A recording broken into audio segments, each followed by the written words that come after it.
Welcome to the 2017 used Prowler 285. We're going to start right in the back here, so you can see up in the top right, we've got that little cable and satellite inlet. Coax cable is going to plug into there, turn it on, that'll fire up at your TV location. Right in the center, you got the city water connection. You're just going to take your water hose, plug it into there, turn on the water, and that'll just pressurize the water lines throughout the unit. Right beside that here, you just got this little black port that pops on open. And you're going to pull on out of there just your little power cord here. So once that is fully pulled out, that is about 20-25 feet long. Standard 30 amp end there. Most campsites are going to have that. You can plug straight on in. You're good to go. We do also provide you with a 15 amp adapter if you're looking to plug in at home to charge your batteries. Beside that, we've got your exterior shower. So just going to pull that down, opens on up. Then you got this hose here that just pulls out hot and cold water, of course. So if the dog's out getting muddy, you can spray him off before he gets inside. Just tuck that back into its holder there. And close her back up. Easier said than done.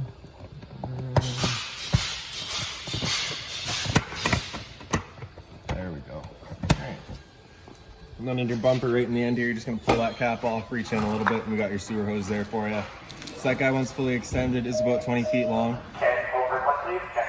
So just take note of those two ears in the adapter there. That's how we'll attach it to your sewer system. Alright. Just storing it in the bumper here just to help keep any sort of smell throughout the trailer out of it. All right. Right down here, you've got your stabilizer jacks. So you do have them in each corner of the trailer. What these guys are going to do, they're going to come down, contact the ground, another turn or so just to firm them up. They'll just get rid of any sort of bounce or sway in the unit as you're walking through it. Right up top from that, we got your hot water tank. So just that keyway there, pop it open. All of your controls for turning it on are just inside the unit. However, before you ever go turning it on, you just want to hit that relief valve right there. Make sure that bit of water comes out. That bit of water coming out is just letting you know it is full and it is safe to fire it up and you're not going to go burning out elements.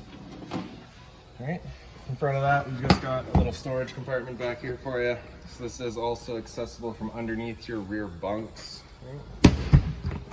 Right below that, we've got your sewer system here. So that sewer cap, I'm just going to turn it and pulls on off. So you can see you got the two ears there, exact same two ears that your sewer hose had. So it attaches the same way, just press it in, turn it to the right a little bit, and that's that. So on the left, you've got your gray tank. On the right, you got a black. So if you're ever wondering about that, you just got the little stickers up there to signify that. So on the left there for your gray tank, that's going to be a tank filled from your sinks and your showers. So typically cleaner water than your black on the right here, which is filled from your toilet. So when you're dumping your tanks, you're going to pull that black valve, let that drain out completely. And once that's done, we'll come over to the gray and pull that to help drain that out and help keep the hose as clean as possible. And coming down to the front here, we've got another storage compartment. Alright, we do provide you with a water hose, and there's that adapter that I was telling you about, so your cords can go into there, 15 amp into a standard outlet. It does see straight through to the other side. Around to the front. Right in this box back here is your battery, so as long as you're plugged in through that short cord in the back or your 7-pin into your tow vehicle, that battery is charging for you. Right up front, we've got the propane tank cover, so just get those two knobs there, push them back, you can pop over the flap, and you can see you got access to your two valves there. For the video, I'm just going to pull it off real quick. And in the front, you can see you got your change over here. So we're currently pointed over to this tank, letting us know we're drawing off of that tank. You can see that red down there. It's just letting you know that there's no propane in the system right now. So as we open that up, that'll go to green, letting you know that propane is now there and present, ready to go. All right. The green appears to be a little worn out, but the red is gone, and that's what you're looking for. So if it were to turn red again while you do have a tank open, it's just letting you know that tank's empty. So at that point, you just be closing that off. Flip the arrow over to the other side and open up that one while you get the other one filled. Standard tongue jack in the front, one way's up, the other way's down.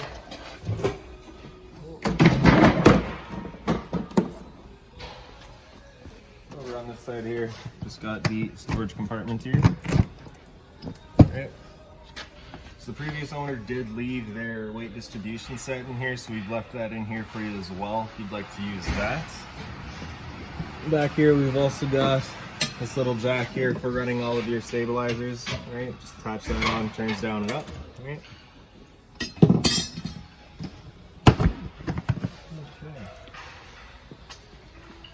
Making our way down the side, we got a little outside power outlet there, so you're just going to take, if you wanted to make coffee outside, toast, whatever, you got the power to do so. Right here, you've got your fresh water connection, so just that cap turns, pops off. You can take a water hose, stick it into there, fill that up. That fills up your freshwater tank. The drain for that tank is right down here. You just got that valve, just open it up. You can see you can drain out your freshwater tank just like that. Straight up above from that, we've got your fridge, or your stove vent, sorry. So of course, propane stove, whenever you're using it, is putting off fumes. So whenever you're running that, you just want to make sure this flap here is open with the fan inside running to evacuate those fumes. Right here, you've just got the exhaust for your furnace. So if you're ever running your furnace, you just want to make sure nothing's blocking that. It does get hot. Right here is just a vent for your fridge. Nothing for you to worry about there. And that's just going to be the drain for it. So it is perfectly normal to see a little bit of water dripping out of there. And then to the back, you just got the entrance into your bathroom. The front entrance is just the living room. And back here, you've got low point drains. So you're just going to take that valve, open it up, and that just drains out your water lines. Right? So you can see you got the blue for your cold and red for your hot. And then lastly in the back, you just got your spare tire there. Alright. So we're going to come inside to your front entrance. Both front and rear are identical. You're just going to be grabbing your step, pull it on out, flip that bottom step over. And then we've got the assist handles here installed for us. Just pop it up 90 degrees out and it falls back into place. You can see your little T-latch down there. So as we open up the door, we've got this little rod there that'll fall into it. Just hold it open for you. And as we come on inside, you can see right down inside the entrance there, you got your fire extinguisher. It's a standard, pull the pin, point, and shoot. Right up above that, we've got these light switches. So on the right there, you get, I believe, a porch light or awning light. Step light? Where was that light? All right, we'll figure that out. One on the right there, that's your porch light. And the one on the left is your interior light here. So this one on the right is your awning light, which is actually in the head of the awning. So speaking of your awning, you just get this switch right here. Just press and hold extend. Don't make me a liar now. There we go. Press and hold extend. The awning makes its way out. Alright, so once that awning's fully extended, you'll just see the little tube at the end there coming out and a little white flap stick down as well. We might not make it all the way, but we're gonna get close. There we go, so that's that white flap, and there's your awning strip there as well. All right, perfect. Now if it were to start raining, it's of course gonna be holding water. So what you can do is you can just come to the front or the rear arm, just pull down on it. You can see that then changes the pitch of the awning out at the head, allowing water to then run off. If you like that angle better, just because it does give you more shade, you can do the same thing at the front, and that'll bring the entire awning down to get you more shade. Before you ever bring it back in though, you just want to make sure it's out, fully extended, just so that you're not running the risk of bending your arms. Alright. Then we're just going to press and hold the tract, the awning will make its way back in. Another thing to keep in mind is just once you get up to about 15-20 kilometers an hour wind, you want to bring it back in anyways, just because it is, you know, just catching all the wind and you do run the risk of bending your arms again.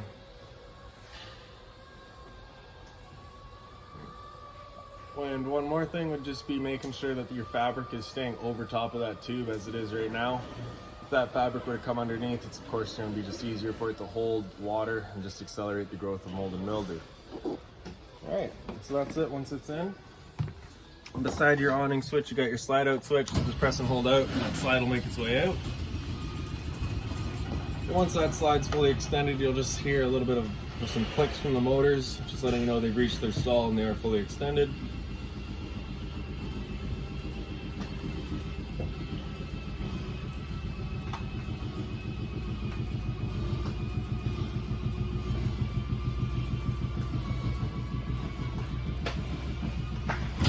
There we go. So to the front bedroom here, you just got your light switch up on the wall there. There you go. Smoke detector up above. I've just left your TV box right up in here, so if you're looking to pull that out for winter storage, you got somewhere to keep it. The storage up on the top here, little closet space. Are you done? And then to the other side of the bedroom here. So you just got the little light over your head. Power outlet over there, another one up on the wall over here. Oh, a little bit more closet space. We pull up at the foot of the bed, just get access to a little storage bin there. Travel latches on either end for the pocket doors. Up on the wall here, you've just got your thermostat, so manual, or analog, sorry. So center right has it at off, center left is gonna be your fan. So that's just moving air, there's no cooling involved there. Selecting our fan speed would just be over on the side here, so you can go low, you can go high, whatever you want. Now if we're looking to use the air conditioner, we're gonna have it all the way over to the left, and that'll come into cool. Then we can just select auto, low, or high, whatever fan speed we're looking for. Temperature selection across the top there. So as that air conditioner comes in, you basically get two different options with it. You can have these two louvers here open, in which case it's just dumping all of its air into the living room here, or you can close them off and it'll start moving its air throughout all of the ceiling ducting. Okay? When you first get out to your campsite, you're going to open those up, cool off the living room as quickly as possible, and then you can close them off and start moving the air throughout. So after cool, we can come back to center right and that'll turn everything off. Then all the way to the right, we'll turn on heat. Again, just select our temperature, and that'll kick on the furnace. The furnace is moving its air through all of the floor registers, and maybe some vent ports up on the walls or whatever. And that's pretty well it.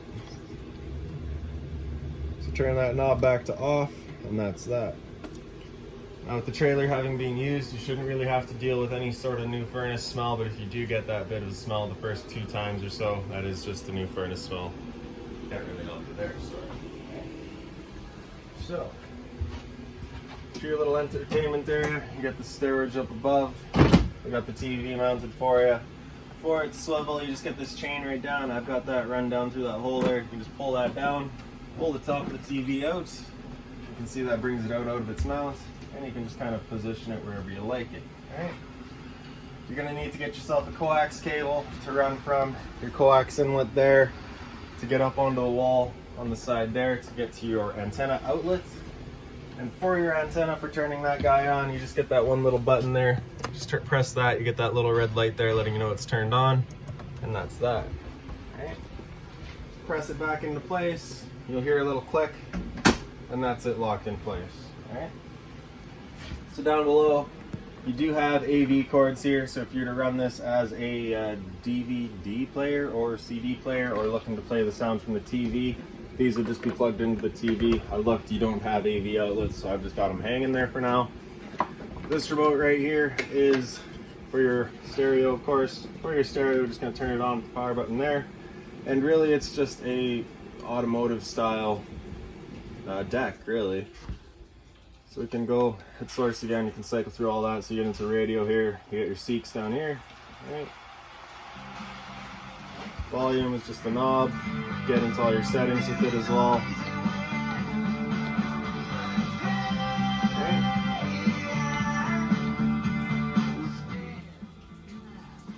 Right. You can even pull it out, so just hit that release there, pops the deck off, and you can kind of prevent that from getting stolen.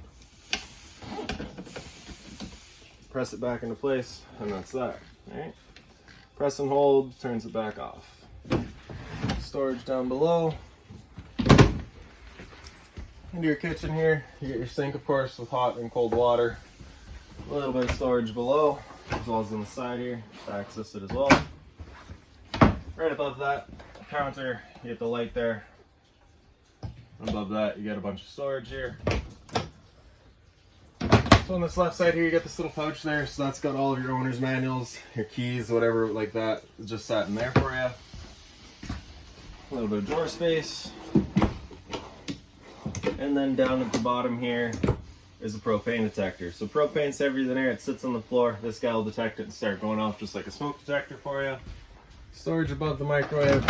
Microwave there is pretty standard, just like home. Just this right here, we got your range vent here, so you get the light as well as the fan. So that's the fan that you want turned on with that flap outside opened up so that we're evacuating all of our fumes here, right? So for the stove, we're just going to turn it over to light, hit it with a starter. And it can take a second just because I haven't used the propane yet, but there we go. Alright. Once we're done, just turn it back to off. And that's that. For the oven, you just got to grab yourself a lighter, open her up, turn it over to pilot and press and hold. And then right in the back there, soon as it clears the air out of that line, you'll see the little blue flame. There we go. Alright, so once you get that pilot light going, you just want to keep that knob held in for another couple of seconds, then you can release and it'll hold itself. So a little bit longer than what I just did. Alright. As you saw, if you release too early, it just goes out. So now we can release it, it'll hold itself, then we can get up to our desired temperature, and she fires right up. But once you're done, you can just turn it back down to pilot. It'll hold just the pilot light for you. However, if you're going traveling or leaving the trailer for a while, you just want to make sure that's right off. Okay, your fridge here. So you just get that power button on the left there, turns it on. On the right, you get your setting selection. So with that button in, it's going to run on auto, which is going to first use AC power. So because we're plugged in right now, it's running off of that. If we were to unplug the trailer or lose AC power for some reason, it would automatically flip over to gas and fire up on propane. And if you're looking to just solely run it off propane, you can have that button come out, in which case it'll run on gas. And if you were to get that little check light there, it's just letting you know it hasn't fired up on gas. At that point, you're just going to go off and back on to reset it. And if it still doesn't fire up, just make sure you do have propane. So for the little freezer section here, below that we got your fridge. So up on the top right there, you got your temperature slider. All right, so just as it says on the side there, up is colder, down is warmer. A little bit of storage space or pantry space, whatever. Below that's your converters. Just press the top and center, pops on open. Get all of your breakers down the center there. Whenever a breaker breaks, it'll sit in the middle, so just turn it off and then back on. And on the right side, you got all of your fuses. If a fuse were to ever pop, you'll get a little red LED right beside it, letting you know exactly which one went. A bit more storage space on the side here.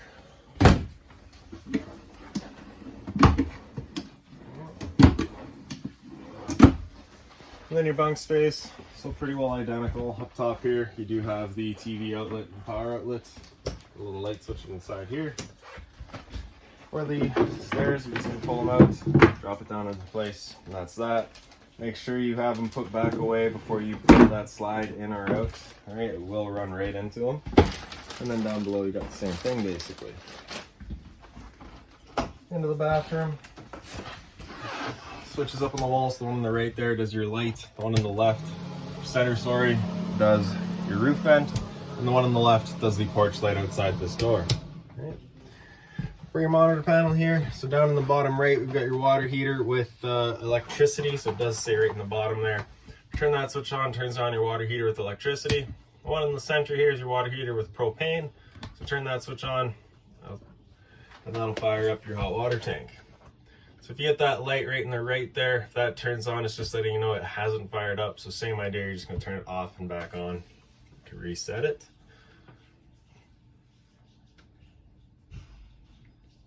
Now typically sat right here, you can hear that guy going once it fires up. So I just want to make sure it does do so.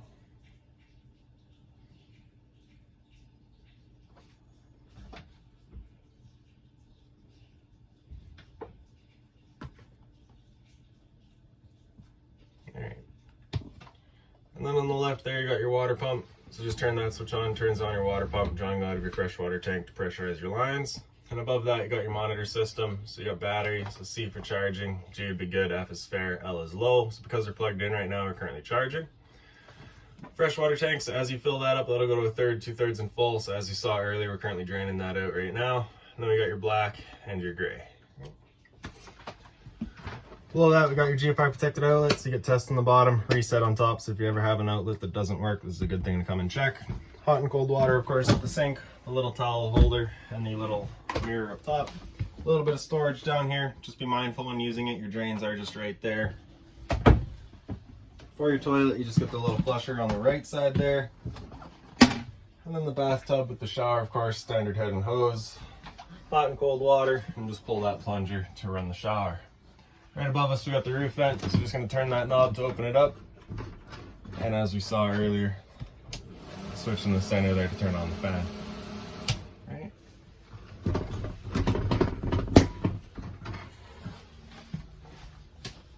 Okay, so that's about it for this guy. got any other questions on the unit, please feel free to give us a call, 204-237-7272.